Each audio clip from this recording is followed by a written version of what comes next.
மாநாட்டுக்கு வந்திருந்த அத்தனை பேருக்கும் வணக்கம். நீங்கள்லாம் ரொம்ப சிரமப்பட்டு நீண்ட தூரத்துக்கு வந்திருந்தீங்க. பல பேருடைய வாகனம் உள்ள நுழைவு செய்யல அப்படிங்கிற தகவல் கிடைக்குது. அதே போல திரும்பி செல்லும் போது கூட 2 மணி நேரத்துக்கு மேற்பட்டு நீங்கள் உங்க வண்டியை போய் சேர்ந்து அதுக்கப்புறம் தான் போயிருக்கீங்க அப்படின்னு தகவல் கிடைக்குது. பல லட்சம் பேர் வெளியிலேயே இருக்க வேண்டியது, முழுமையாக மாநாட்டு திடலுக்குள்ள வர முடியல அப்படிங்கிற தகவல்கள். இதெல்லாம் கொஞ்சம் கஷ்டம்தான், ரொம்ப மனதுக்கு வருத்தமா இருக்கு.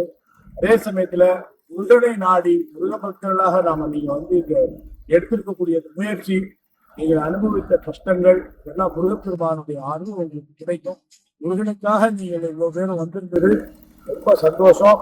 இத்தனை பேருடைய மன கஷ்டங்களோ உடல் கஷ்டமோ எதுவாக இருந்தாலும் முருகப்பெருமான் நிச்சயமாக அதை தீர்த்து வைப்பார். இதெல்லாம் ஒரு மிகப்பெரிய ஆன்மீக மாற்றம். அடுத்து வர தலைமுறைகளுக்காக நாம செய்திக்கக்கூடிய ஒரு மகத்தான காரியம். இதுல நீங்க எல்லாருக்கும் பங்கு இருக்கு, ஒவ்வொருவருக்கும் பங்கு இருக்கு. இந்த மாநாட்டினுடைய வெற்றியில வெற்றிவேல் முருகனுக்கு